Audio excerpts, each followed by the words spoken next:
ഞാൻ പാറയും കല്ലും ഒന്നും അല്ല. ഞാനൊരു മനുഷ്യജീവിയാണ്. എനിക്ക് വികാരങ്ങളുണ്ട്, പ്രശ്നങ്ങളുണ്ട്. ഒരിക്കലും അത് എന്നോട് ചോദിക്കുന്ന കാര്യമല്ല കുട്ടി. പ്ലീസ്, സത്യത്തിൽ എനിക്കൊന്നും നിങ്ങളോട് പറയാനില്ല കേട്ടോ. ക്ഷമിക്കണം. എന്താണെന്ന് വെച്ച് കഴിഞ്ഞാൽ കോടതി വിധി അനുസരിച്ചാണ് ഞാൻ വന്നിരിക്കുന്നത്. കോടതി പറയുന്നത് വരെയും, അതായത് ഹൈക്കോടതി എന്നോട് വരണ്ടെന്ന് പറഞ്ഞാൽ ഞാൻ അത് തീർച്ചയായും വളരെ സന്തോഷത്തോടെ സ്വീകരിക്കും.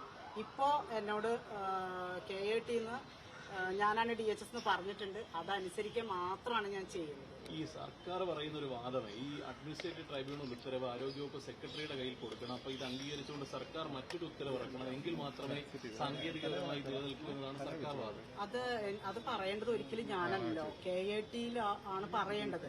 കോടതി വിധിക്ക് അതിന്റെ മീതെയും കുറെ നൂലാമാലകൾ ഉണ്ടോ ഇല്ലെന്നുള്ളതിനെ കുറിച്ച് എനിക്കറിയില്ല. അത് ശരിക്കും വിധി നടപ്പിലാക്കിയ ഉദ്യോഗസ്ഥനാണ് പറയാൻ പറ്റുള്ളൂ. എന്നെ സംബന്ധിച്ചിടത്തോളം KIT എഴുതിയേക്കുന്നത് ഞാനിപ്പോൾ മറ്റെന്തിനേക്കാളും വില കൊടുക്കുന്നു. എന്ന് വെച്ചാൽ ആരുമില്ലാത്ത ഒരാൾക്ക് നീതിന്യായ വ്യവസ്ഥ ഉണ്ടാവും എന്ന് വിശ്വസിക്കുന്ന കൂട്ടത്തിലാണ് ഞാൻ. അപ്പം അതുകൊണ്ട് ഇപ്പോൾ നീതിന്യായ വ്യവസ്ഥ പറഞ്ഞിരിക്കുന്നതിൽ മുഴുവനായി കീഴ്പ്പെട്ടുകൊണ്ട് നിൽക്കുന്ന ഒരു ഉദ്യോഗസ്ഥയാണ് ഞാൻ. അപ്പോൾ അതിന് വീണ്ടും സാങ്കേതികത്വം ഉണ്ടോ എന്ന് പറയേണ്ടത് KIT ആണ്. ഞാനാണ് സീറ്റ് എന്ന് വെച്ചാൽ എനിക്ക് ഏതെങ്കിലും ഒരു പർട്ടിക്കുലർ സീറ്റിൽ ഇരുന്ന് ജോലി ചെയ്യുന്ന ശീലം പണ്ടുമില്ല, ഇപ്പോഴും ഇല്ല. ഈ ഓഫീസിലെ ക്ലർക്കുമാരുടെ സീറ്റിൽ ഞാൻ ഇരുന്നിട്ടുണ്ട്, മറ്റുള്ള ഉദ്യോഗസ്ഥന്മാരുടെ സീറ്റിൽ ഞാൻ ഇരുന്നിട്ട് എനിക്ക് എവിടെയെങ്കിലും ഇരിക്കാൻ ഇടയുണ്ടെങ്കിൽ എന്റെ കുറേയധികം പെൻഡിങ് വർക്കുകളുണ്ട്. അത് ഞാൻ തീർക്കും. തീർച്ചയായും ഞാൻ തള്ളിക്കയറാൻ ഉദ്ദേശിച്ചിട്ടില്ല. ഇപ്പോൾ മറ്റൊരാളാണ് DHS എന്ന് ഗവൺമെന്റ് പറയുന്നു. ആ DHSനോട് നിർദ്ദേശങ്ങൾ ഉണ്ടാവും. അപ്പോൾ എനിക്ക് ഇപ്പോഴുള്ള ഏറ്റവും ഒരു അസന്നിഗ്ധ ഘട്ടമാണ് ആരോഗ്യവകുപ്പിനെ സംബന്ധിച്ചിടത്തോളം. ആ സമയത്ത് ആരോഗ്യവകുപ്പിന്റെ പ്രവർത്തനങ്ങൾ മുമ്പോട്ട് പോകണം എന്നാണ് ഞാൻ ആഗ്രഹിക്കുന്നത്. അതുകൊണ്ട് അതിനൊരു കല്ലുകടിയായിട്ട് ഇടയിൽ കയറി കുത്തിത്തിരിയാൻ ഞാനില്ല. എനിക്കിഷ്ടമായ പെൻഡിങ് വർക്കുണ്ട്. ആ വർക്ക് എനിക്ക് പൂർത്തിയാക്കുക എന്നുള്ളതാണ്. ജോലി ചെയ്യാൻ സാധിക്കുന്നുണ്ടോ? തീർച്ചയായും. ആരോഗ്യവകുപ്പ് എന്ന് പറഞ്ഞാൽ നീണ്ടു പരന്നു കിടക്കുന്ന ഒരു വകുപ്പാണ്. അതിനകത്ത് ഏതൊരു പ്രവർത്തകനും ചെയ്യുന്ന ഏതൊരു ചെറിയ ജോലിയും വളരെ ഇമ്പോർട്ടന്റ് ആണ്. നിങ്ങളെല്ലാവരും എനിക്ക് സഹായിക്കട്ടെ എന്ന് വെച്ച് കഴിഞ്ഞാൽ കമ്മ്യൂണിക്കബിൾ ഡിസീസിന്റെ ഒരു സമയമാണ്. എല്ലാവരും തിളപ്പിച്ചാറ്റിയ വെള്ളം കുടിക്കുക എന്നുള്ള ജാഗ്രത എടുക്കുക. എല്ലാവരും വെള്ളിയാഴ്ചകളിൽ സ്കൂളുകളിലും ശനിയാഴ്ചകളിൽ ഓഫീസുകളിലും ഞായറാഴ്ചകളിൽ നിങ്ങളുടെ വീടുകളിലും ദയവ് ചെയ്ത് കൊതുകുകൾ വളരുന്ന സാഹചര്യം ഇല്ല എന്ന് ഉറപ്പാക്കുക. നല്ല വെള്ളം നമുക്ക് കിട്ടാനുള്ള ലഭ്യത വളരെ കുറവുള്ളൊരു സംസ്ഥാനമായതുകൊണ്ട് തിളപ്പിച്ചാറ്റിയ വെള്ളം മാത്രം കുടിക്കുക. രോഗങ്ങൾ വരുമ്പോൾ ഒരിക്കലും നിങ്ങൾ ഭയപ്പെടേണ്ടതില്ല. അതിയായ ജാഗ്രത എടുക്കുക. നമുക്ക് ഒരുമിച്ച് മുന്നോട്ട് പോകാം. നിങ്ങളും ആരോഗ്യ പ്രവർത്തകരോടൊപ്പം ചേർന്നുകൊണ്ട് ഇപ്പോഴത്തെ ഒരു പ്രതിസന്ധി മറികടക്കാനായിട്ട് സഹായിക്കും.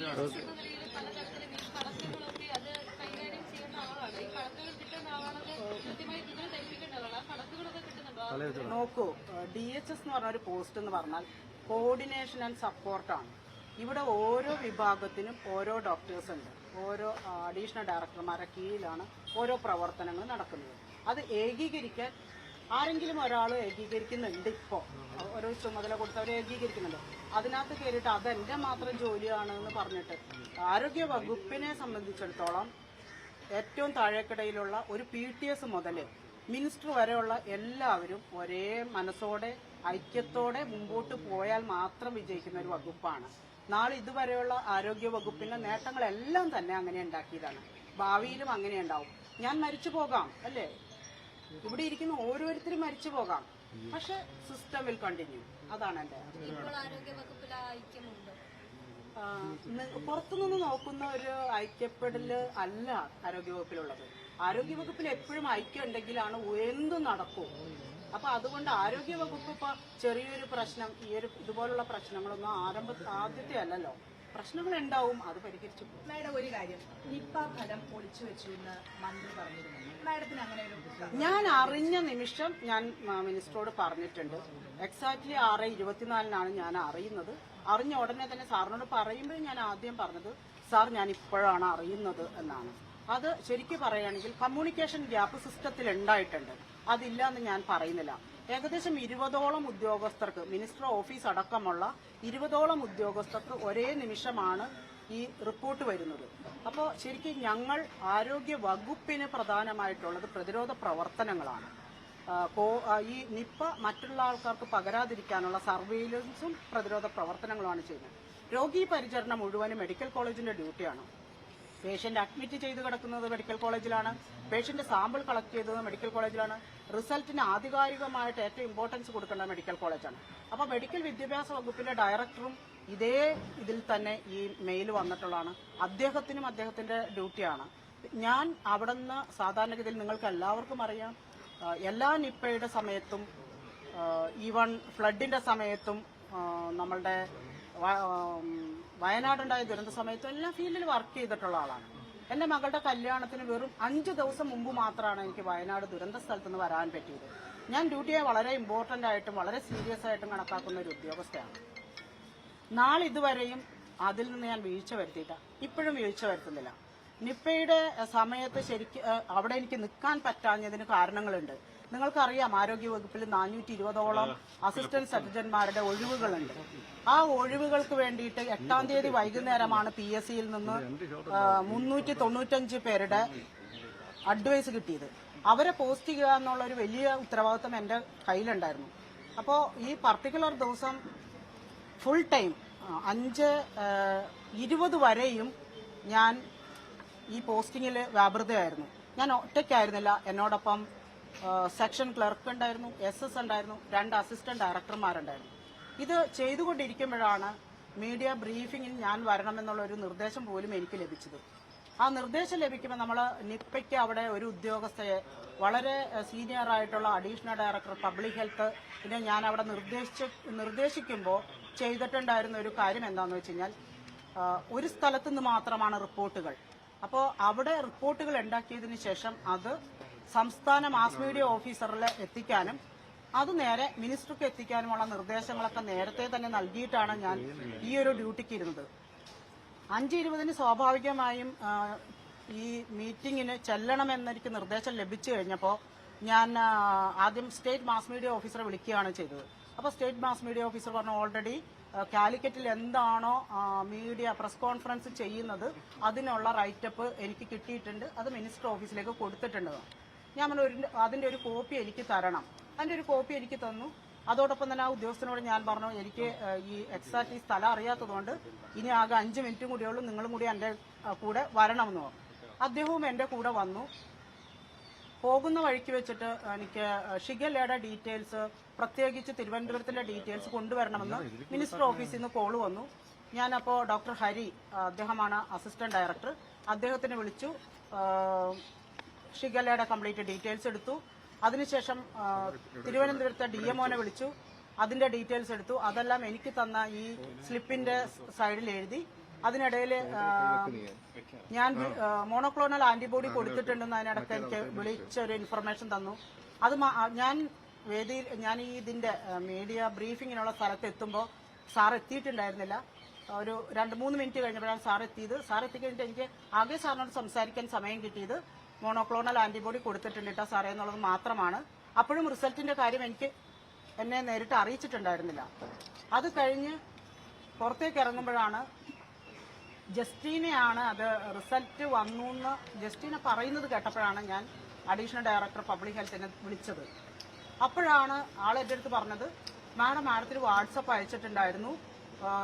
ഞാൻ പറഞ്ഞു, ഈ ഒരു പ്രതിസന്ധികളിൽ വാട്സപ്പ് നിങ്ങൾ ഒരിക്കലും അയക്കരുത്, നിങ്ങൾ എന്നെ വിളിച്ച് പറയേണ്ടതല്ലേ, ഞാൻ സാറിനെ വിളിക്കട്ടെ എന്ന് പറഞ്ഞ് ഫോൺ കട്ട് ചെയ്തു.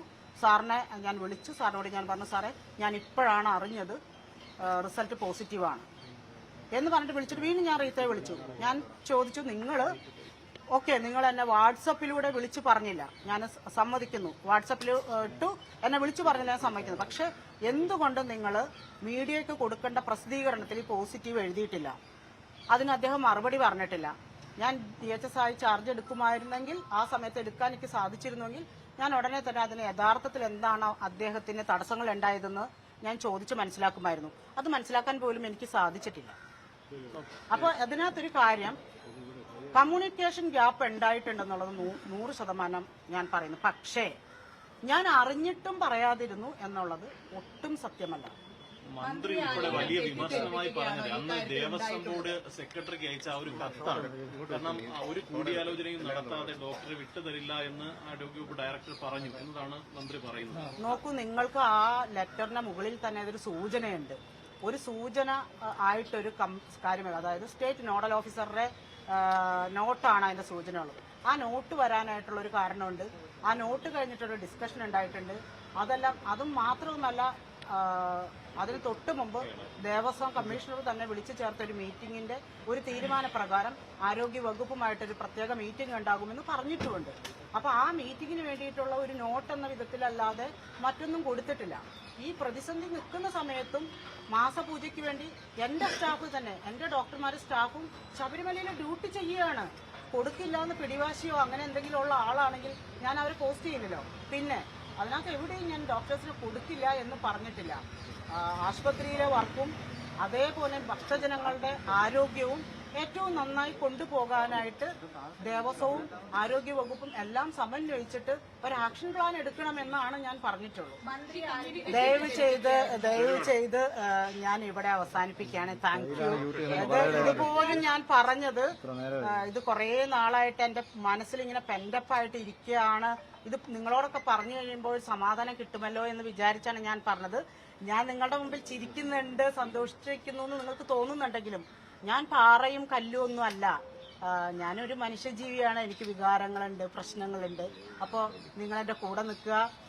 ഈ ഒരു കമ്മ്യൂണിക്കബിൾ ഡിസീസിന്റെ കാലഘട്ടം മാധ്യമപ്രവർത്തകരുടെ സേവനമാണ് എനിക്ക് ഏറ്റവും ഇമ്പോർട്ടന്റ്. നിങ്ങൾ പറയുന്നത് ജനങ്ങൾ കേൾക്കും. നമ്മൾക്ക് എല്ലാവർക്കും സന്തോഷത്തോടെ, ഐക്യത്തോടെ ഈ ഒരു കമ്മ്യൂണിക്കബിൾ ഡിസീസിന്റെ കാലഘട്ടത്തിനെ തരണം ചെയ്യും. Thank you.